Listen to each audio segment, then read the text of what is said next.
Hello बच्चों, let's read our question first. That says a point Q is selected at random inside the equilateral triangle. If the sum of lengths of perpendiculars dropped on sides Q is P, then the length of the attitude of triangle is, and our options are P by 2, P by 3, P and none of these. तो देखो सबसे पहले हम इस question का की concept देख लेते हैं. हमको क्या फाइंड करना है इसमें, ट्राइंगल की हाइट. तो देखो अगर हमारे पास में कोई इक्विलेटरल ट्राइंगल है, concept for this question is, अगर हमारे पास में कोई इक्विलेटरल ट्राइंगल है, this is our equilateral triangle and ये है A B C and suppose इसकी जो साइड्स है दैट इज ए. तो A A A and every angle कितना होगा हमारा 60 डिग्री 60 डिग्री एंड 60 डिग्री.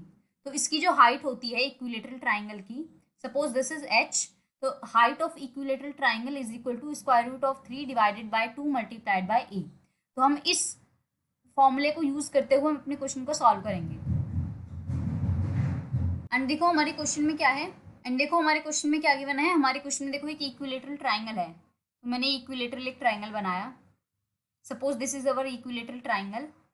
इसका नाम नहीं दिया तो मैंने सपोज कर लिया ये ए बी सी है, ए बी सी. अब देखो इसमें क्या गिवन है हमारे क्वेश्चन में, a point Q selected at random inside the equilateral triangle.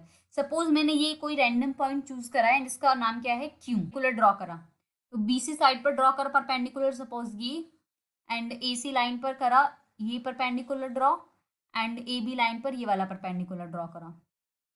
तो ये जो हमारे परपेंडिकुलर मैंने ड्रॉ करे हैं इनका सम कितना दे रखा है पी.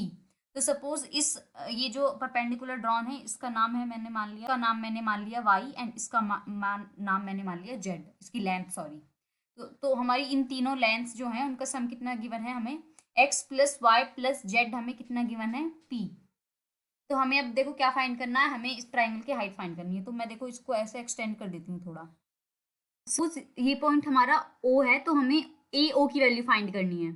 थोड़ा सा एक्सटेंड कर देती हूँ और यहाँ से भी थोड़ा सा एक्सटेंड कर देती हूँ. तो देखो हमारे पास में ट्राइंगल्स बन गए ये सब. तो हमको हाइट फाइंड करनी है. अब देखो हाइट का फॉर्मूला कितना था, तो हाइट का फॉर्मूला क्या है, square root of 3 divide by 2 multiplied by a. And a क्या है हमारी किसी भी साइड की लेंथ. ये हमारा थीटा ये वाला एंगल थीटा है, तो ये वाला एंगल कितना बन जाएगा 60 माइनस थीटा, बिकॉज तीनों एंगल क्या है 60 डिग्री.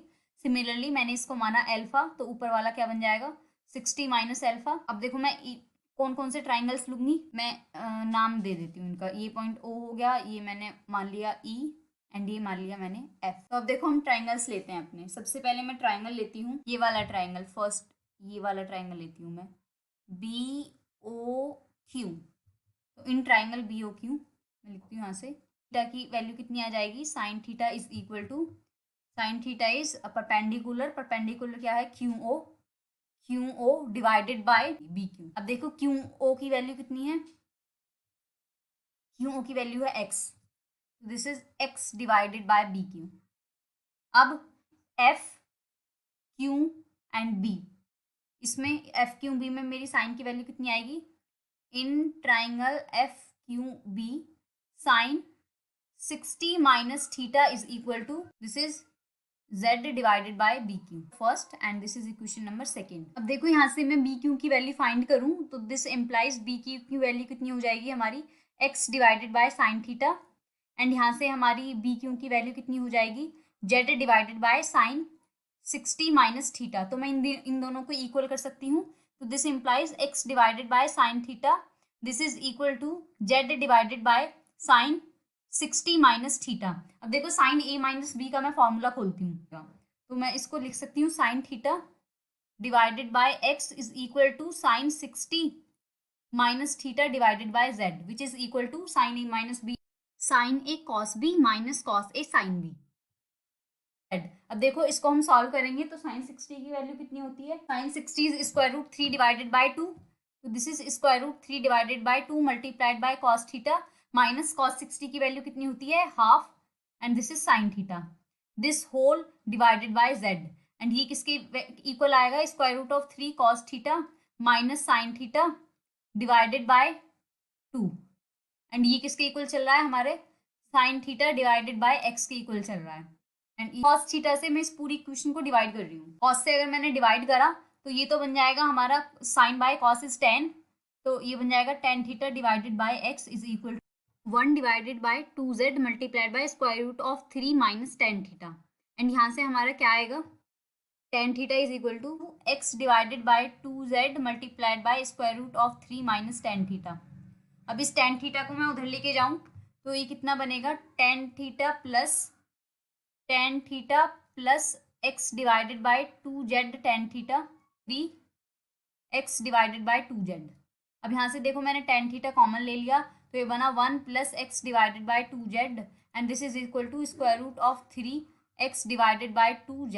अब यहाँ से इसको हम सॉल्व करेंगे, टेन थीटा ये बना 2z plus x divided by 2z, this is equal to square root of 3x divided by 2z। 2z से 2z कैंसिल होगा तो टेन थीटा की वैल्यू कितनी आ गई हमारी, square root of 3x divided by 2z plus x. अब देखो अगर मैं टेन थीटा की वैल्यू नॉर्मली निकालूं तो वो कितनी आएगी हमारी, इस ट्राइंगल में अगर मैं टेन थीटा की वैल्यू निकालूं तो वो आएगी हमारी O Q divided by B O. तो मैं इसको लिख सकती हूँ O Q divided by B O. In triangle Q O B tan theta is equal to O Q that was x divided by. अब देखो हमारी टेन थीटा की वैल्यू किसकी फॉर्म में आई है, हमारी टेन थीटा की वैल्यू आई है एक्स और जेड की फॉर्म में। इस थीटा की बात करें तो सिमिलरली देखो, सिमिलरली अगर मैं टेन अल्फा की वैल्यू फाइंड करूं तो मैं टेन अल्फा की वैल्यू फाइंड करने के लिए टेन अल्फा और टेन 60 माइनस अल्फा का यूज करूंगी। और इनके लिए हमारी किस किस की वैल्यू आएगी, इसके लिए आएगी वैल्यू हमारी एक्स और वाई। तो similarly in the similar manner मैं टेन अल्फा की वैल्यू क्या लिख सकती हूँ, इन द अल्फा की वैल्यू मैं कितनी लिख दूंगी, tan alpha is equal to square root of 3x divided by, हमारे इसमें तो है x और z और उसमें क्या x और y, तो यहाँ पे मैं z की जगह y रिप्लेस कर दूंगी, बाकी सब सेम रहेगा। तो 2y plus x divided by 2y plus x, ये बनेगा हमारा। अब मैं टेन अल्फा की वैल्यू नॉर्मली ट्राइंगल से निकालूं तो वो कितनी आएगी, वो आएगी हमारी tan alpha is equal to O Q divided by O C. Tan alpha tan alpha is equal to O Q divided by O C and O Q की वैल्यू थी हमारी x divided by O C. अब देखो हम इन दोनों ten अल्फाज को equal लिख सकते हैं, इन दोनों को मैंने इक्वल करा तो ये आएगा square root of 3x divided by 2y plus x is equal to x divided by O C. देखो x से मैंने x कैंसिल आउट कर दिया, this implies O C is equal to 2y plus x divided by square root of 3। अब देखो जो हमने पीछे टेन थीटा की वैल्यू निकाली थी तो this is tan theta and tan theta, इन दोनों को मैं इक्वल रख सकती हूँ and this is equal to square root of 3x divided by 2z plus x is equal to, और ये किसके इक्वल था, x divided by O B, x divided by O B. अब देखो x से x कैंसिल आउट हो गया, this implies O B is equal to 2z plus x divided by square root of 3। अब देखो हमें अगर साइड चाहिए तो साइड इक्विलेटरल ट्राइंगल की साइड कितनी होगी, वो होगी हमारी B O divided by O C. तो मैं B O divided by O C की वैल्यू फाइंड कर सकती हूँ यहाँ से। तो this implies BC is equal to BC. This implies BC is equal to OB plus OC, which is equal to 2y plus x divided by square root of 3 plus 2z plus x divided by square root of 3, and this implies our value is 2y plus कितना था हमारा, ये आ गया 2y plus 2z plus x कितना हो गया 2x divided by square root of 3। ये है हमारी साइड बी सी एंड इसको मैं लिख सकती हूँ 2 कॉमन लेके x plus y plus z divided by square root of 3। अब देखो x plus y plus z की वैल्यू कितनी थी, ये x plus y plus z की वैल्यू है हमारी p, तो इसको मैं लिख सकती हूँ p and this is equal to p, तो 2 multiplied by p divided by square root of 3, ये कितनी होगी हमारी साइड। तो मैं इस साइड को चलो BC रहने देते हैं, तो BC साइड आ गई है हमारी, इसको मैं इरेज कर, देखो हमारे पास में एक साइड आ गई, एक साइड आ गई, तो अब मैं हाइट ऑफ ट्राइंगल आराम से फाइंड कर सकती हूँ। Height of triangle A B C is equal to square root of 3 multiplied by 2 divided by side is BC। इसकी वैल्यूज पुट करो, square root of 3 multiplied by 2 divide by square root of 3 multiplied by p, 2 से 2 cancel, square root 3 से square root 3 cancel, तो height of triangle कितनी आ गई p। अब देखो हम अपने ऑप्शंस देखते हैं, which option is correct. So our option number C is the correct option for this question. Hope you understood it well. Best of luck. Thank you.